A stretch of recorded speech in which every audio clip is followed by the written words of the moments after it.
Bueno, buenos días. Gracias por la invitación. Es un verdadero gusto compartir este espacio. Confieso que cuando Gaby y el equipo me invitó a participar de este panel, yo decía, bueno, en realidad yo no soy experto en el tema de la violencia en el tránsito, me dedico más a temas de seguridad ciudadana, violencias en general. Pero bueno, me pareció que el enfoque propuesto de dar una mirada amplia, compleja, a los fenómenos de la violencia en el tránsito podía hacer un aporte. Si tuviera que confesar algún antecedente en el tema, quizás recordaría que en el año 2005 en la Facultad de Derecho organizamos un seminario sobre seguridad ciudadana, convivencia y las violencias en la sociedad uruguaya.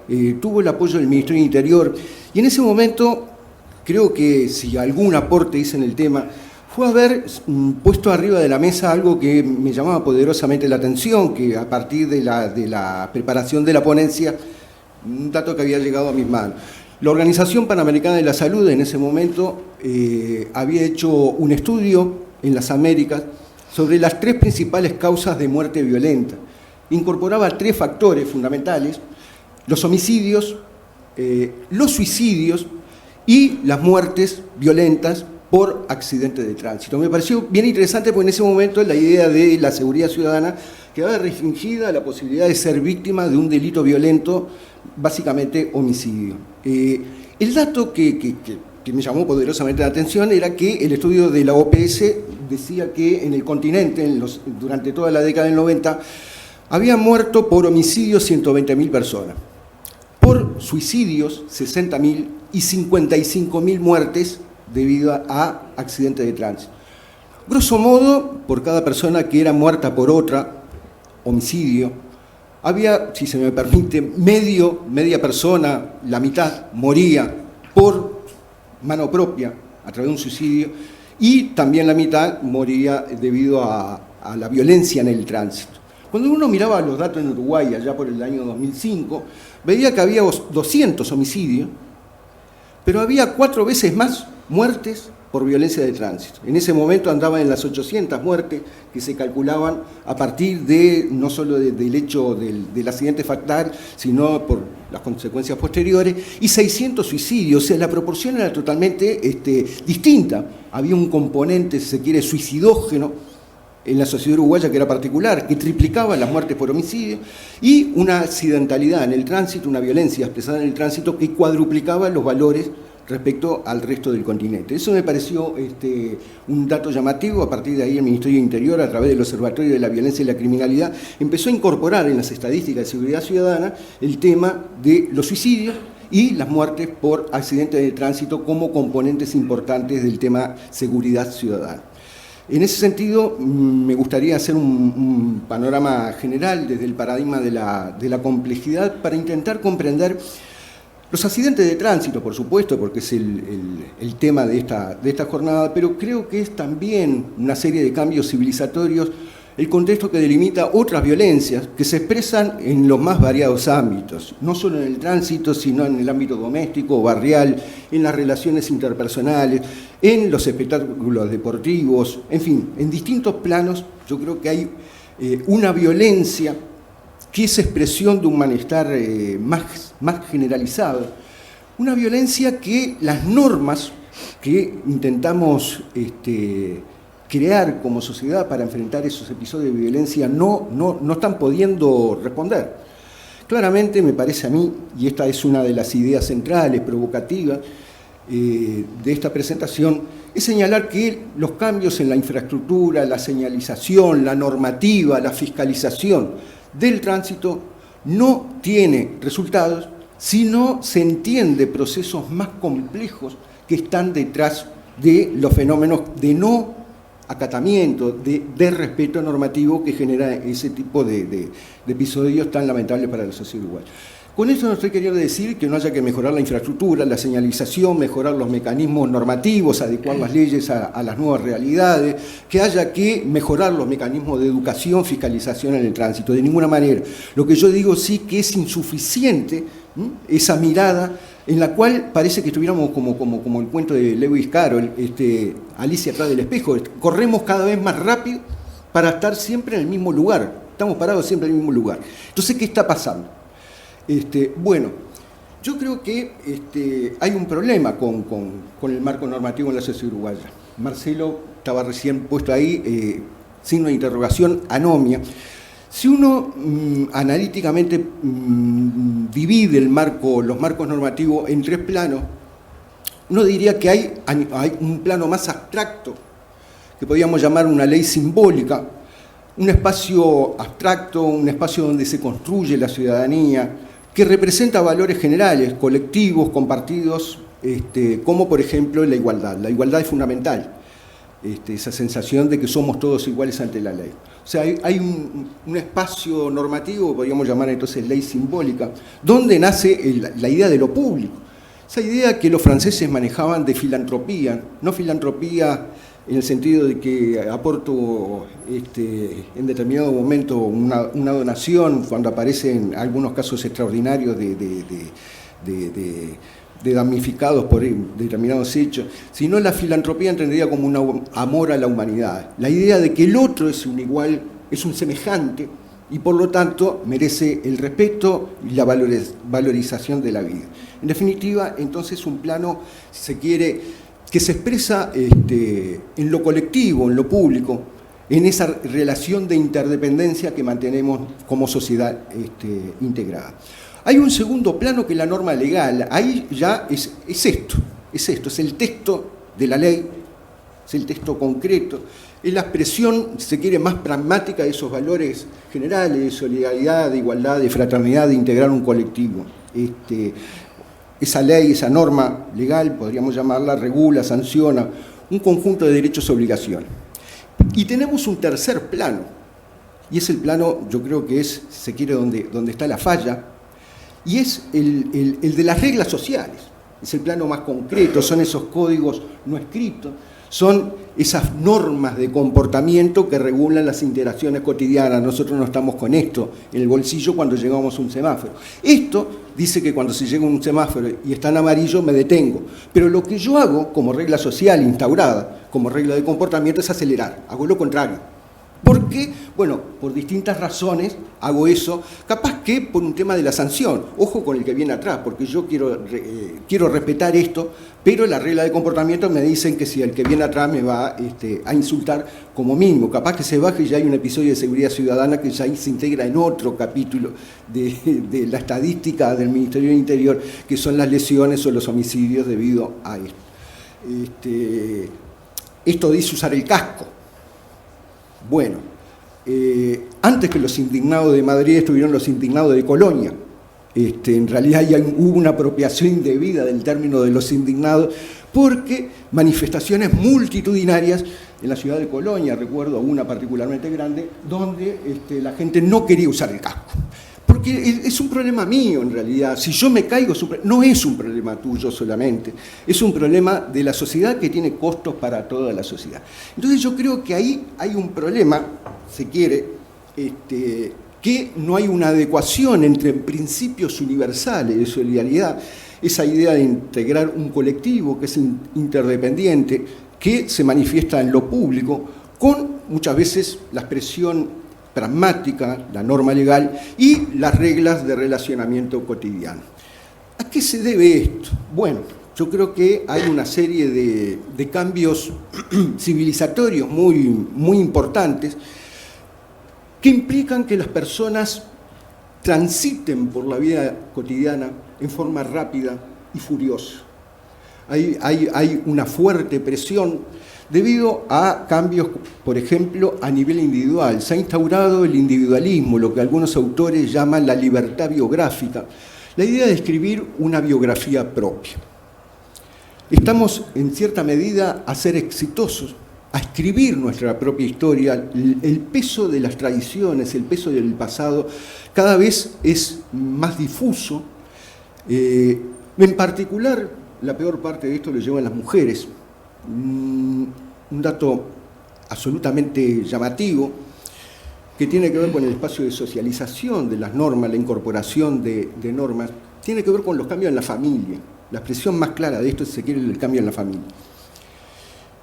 El censo del año 2011 señaló que hay 450.000 jefaturas femeninas del hogar. En Uruguay hay 1.100.000 hogares. El último informe del Atlas Sociodemográfico y la Desigualdad suma en realidad una nueva cifra: 550.000 hogares son con jefatura femenina del hogar. La mitad de los hogares ya no son tradicionales, ya no es mamá, papá, mamá y los dos nenes, sino que son otra forma de hogar. Eso implica una libertad biográfica, implica una cantidad de oportunidades, una cantidad de ventajas que mi madre no tuvo, que mi abuela no tuvo. La posibilidad, por ejemplo, de divorciarse. Si uno quisiera definir el matrimonio en términos de normalidad, o la familia en términos de normalidad, diríamos que lo normal es divorciarse y lo desviado es casarse.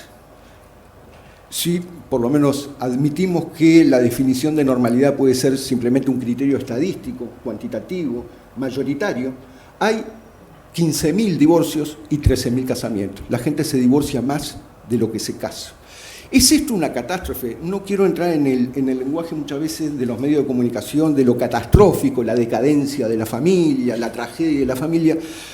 De ninguna manera, es un mundo de posibilidades, un mundo de oportunidades, pero que también tiene enormes costos en lo que tiene que ver con la construcción de la subjetividad. La posibilidad de escribir una nueva historia con otra pareja nueva es una oportunidad de este momento histórico. Bienvenida esa posibilidad, pero no podemos dejar de reconocer que también las estadísticas nos dicen que los hogares que tienen jefatura femenina del hogar, la pobreza se acrecienta enormemente. Hay 120.000 hogares compuestos por mujeres con hijos a cargo. O sea, esas mujeres tienen la obligación no solamente de la jefatura del hogar, la provisión económica, tienen que socializar a los hijos, tiene que ser excelente, tiene que venir a esta charla hoy, tiene que salir de acá y preparar una monografía para salvar un examen, además tiene que lograr el puntaje adecuado en el trabajo para seguirlo manteniendo si no lo pierde. En definitiva, hay una sobreexigencia, una sobredemanda, y obviamente ese tránsito por la vida cotidiana después se refleja en el ámbito público, en el ámbito del tránsito por la vía pública. Bueno, podríamos seguir dando datos en ese sentido. Yo creo que más o menos se quiere un primer fenómeno que tiene que ver con esa pulsión individualista, esa sobreexigencia, esa obligación de escribir nuestra propia historia. Eso se junta, se suma a la compulsión consumista. Hoy en día las sociedades, básicamente lo que la distingue no es la producción, sino el consumo. Algunos datos del consumo de la sociedad uruguaya, que vuelvo a decir también, no es algo para alarmarse, no es algo catastrófico, no es algo lamentable, no es una tragedia, pero como todos nosotros sabemos, hay más de 60.000 0 kilómetros al año que se agregan al parque automotor. En el año 2011, los datos de Uruguay siglo XXI señalaban la importación de 56.000 autos puestos desde acá, uno atrás del otro. La fila de autos que se agrega cada año al parque automotor llega hasta La Paloma, más o menos. 97.000 motos. Si sumamos las motos, nos llegamos hasta el Chuy, en línea recta. Desde acá hasta el Chuy, una línea continua que se agrega de vehículos al parque automotor todos los años. Es una tragedia esto. Yo quiero volver a la cachelita atada con alambre. No. Es una oportunidad, pero también genera una serie de problemas, porque después no tenemos dónde estacionar, queremos vías cada vez más veloces, queremos más semáforos, pero que el semáforo no me complica a mí y se ponga en rojo justo cuando estoy llegando yo. O sea, queremos una serie de oportunidades, pero no vemos las desventajas. Datos de Uruguay siglo XXI, 1.400.000 celulares. No leí mal, 1.400.000 celulares se incorporan por año, 145.000 aire acondicionado, 300.000 televisores plasma, etcétera, etcétera. Vuelvo a decir, no es una tragedia esto. Hay 5 millones de litros de whisky importado, no es una tragedia todo, hay algunas ventajas, 15 toneladas de salmón. Para aquellos que vivimos, y la alternativa al pejerrey era la sardina coqueiro, ahora tenemos salmón chileno, salmón canadiense, pangasio vietnamita. Es bárbaro tener la posibilidad de ampliar el mecanismo, pero muchas veces eso se refleja en que si tengo la moto, quiero el auto, tengo el auto, quiero el 4x4, y tengo el 4x4 y le quiero poner una barra protectora grande de hierro de manera tal de mantener distancia con los otros. El problema es que el consumismo no solo se refleja en los artículos materiales de consumo, el consumismo invade el terreno cultural. Las terapias breves, psicología tangible, yo ya no quiero un proceso largo de análisis interior, yo ya no quiero ir a la iglesia a comulgar con los otros y hacer un proceso extenso, complejo, de producción del otro, del colectivo, de la interdependencia, sino lo que quiero yo es ir los martes a la reunión para el éxito empresarial, los miércoles al jabón de la descarga y los jueves para ser feliz en la vida. Los manuales de autoayuda, la literatura que predomina, es el manual de autoayuda. Las grandes librerías, uno entra y le pregunta dónde están la parte de ciencias sociales, librerías especializadas en otras partes del mundo, donde uno veía que los textos más elaborados de ciencias sociales caracterizaban esa librería, y te dicen, bueno, al fondo a la derecha al lado del baño, porque uno lo que ve son libros que nos proponen, por ejemplo, 5 reglas para ser feliz, 8 pasos para divorciarse y conseguir una nueva pareja, 5 medidas para educar a sus hijos en forma... Es la solución inmediata a un problema personal. Lo colectivo desaparece, lo público desaparece, la idea del otro generalizado también desaparece. Son problemas individuales que tienen una solución inmediata y personalizada. Eso luego lo trasladamos también al Estado. Le exigimos al Estado que resuelva ese problema en forma inmediata. Cuando se dice, bueno, somos ciudadanos, tenemos una construcción de ciudadanía, tenemos que participar, tenemos que proponer, bueno, no, yo no tengo tiempo, yo estoy para otras cosas. También se quiere los derechos de la infancia. Hay un texto que habla de los derechos de la infancia, Código del Niño y Adolescente, atribuye una cantidad de derechos a los niños, pero en realidad conquistar esos derechos muchas veces solo se logran en el mercado, porque la publicidad dice, vos tenés derecho, decirle a papá que te compre. En definitiva, el consumo no es simplemente los bienes de consumo, la cantidad de autos que se empadrona, el deseo de cambiar el auto que tengo, que puede ser muy legítimo, sino que también es una fuerza cultural que yo creo que es el campo de cultivo, es el sustrato que hace que, en definitiva, cuando salimos al espacio público, donde nos encontramos con el otro, lo veamos al otro como un obstáculo o como un mero instrumento.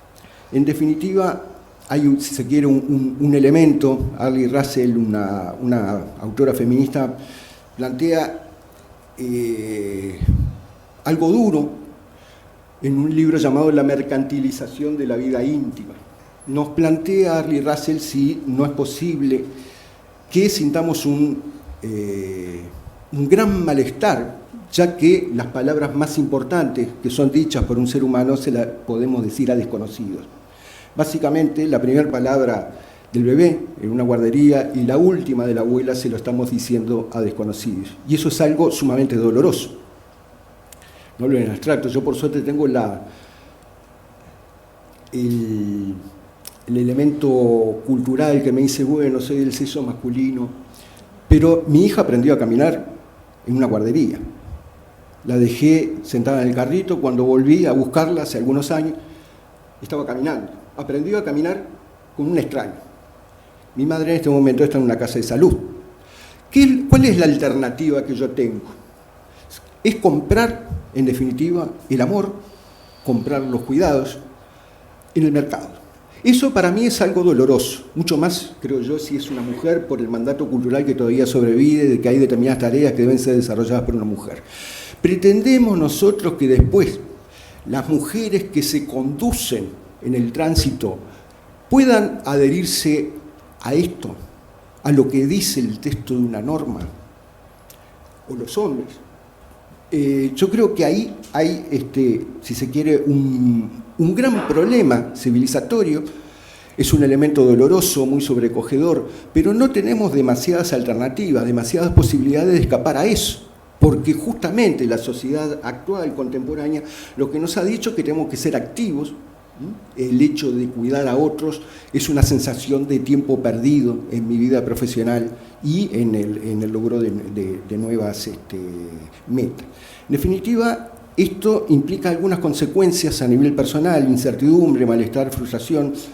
Implica también la instalación, y esto está directamente vinculado con el tema de la seguridad ciudadana, pero también con el tema en el tránsito, la desconfianza generalizada en el otro y el descrédito, además, en el Estado como una expresión del interés colectivo.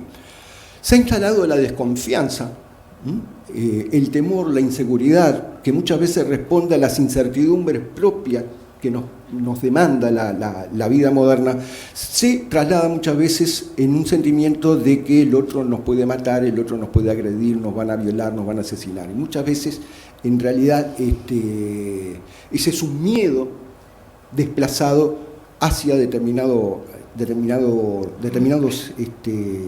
fenómenos. Básicamente hay esa desconfianza generalizada, hace que lo privado, la familia y el ámbito seguro de la casa, donde yo estoy con mi familiar, sea cada vez más antagónico, divorciado, ajeno al ámbito de lo público, la comunidad y la ciudad. La ciudad, en definitiva, deja de ser un espacio donde transitan ciudadanos básicamente iguales, semejantes, que hay que respetar, y simplemente transito por la ciudad en forma vertiginosa, rápida, lo que algunos han llamado una especie de medievalización de la vida moderna. Desde mi casa segura, la reja, la seguridad, el guardia privado, a el shopping, al trabajo, también con seguridad. Entre medio, como en la Edad Media, la selva, los extraños, los bárbaros que me pueden agredir. En definitiva, hay que ir lo más rápido posible de un lado al otro, viendo al otro que se me interpone en mi camino como un mero obstáculo. Voy a parar yo si está la amarilla. Todavía no hemos llegado a Uruguay. Yo hice un doctorado en Brasil, en Río de Janeiro. No hemos llegado en Uruguay a que la amarilla no se respeta demasiado, pero por lo menos la roja yo creo que en tanto no se sigan trasladando a través de los medios de comunicación, que hay determinadas zonas de Montevideo donde están los rapiñeros prontos y esas mapas, esas zonas rojas, y que nosotros tengamos que mirar en el diario la zona roja, la luz roja, ¿qué hago? Entre la zona roja y la luz roja cruzo con la roja. En Río de Janeiro pasa eso. Después que cae el sol no hay luz roja, es siempre verde la luz porque freno un poco y sigo de largo. No se respeta la luz roja. En Uruguay todavía no hemos llegado a eso, pero sin duda, si se sigue trasladando esas campañas terroríficas de que determinadas esquinas de Montevideo son objeto de una violencia inusitada, donde nos pueden salir rapiñeros de arriba de los árboles en cualquier momento, yo creo que es muy posible que la persona o alguna aplicación ya sea vive y diga, bueno, acá no respete la luz roja, acá siga de largo, etcétera, etcétera, generando un daño social mucho peor. En definitiva, el espacio público de tránsito por lo público se hace con drama, se hace con dolor, se hace con miedo, con la sensación de que la alteridad es ajenidad o peligrosidad. Tengo que transitar lo más rápido posible. Entonces, ahí yo creo que se subvierte, se afecta profundamente ese espacio que yo llamaba la ley simbólica, ese ámbito general que digo, bueno, el otro que voy a encontrar en la esquina dejó de ser un semejante, simplemente es un peligro extraño a nosotros. Termino finalmente diciendo lo siguiente.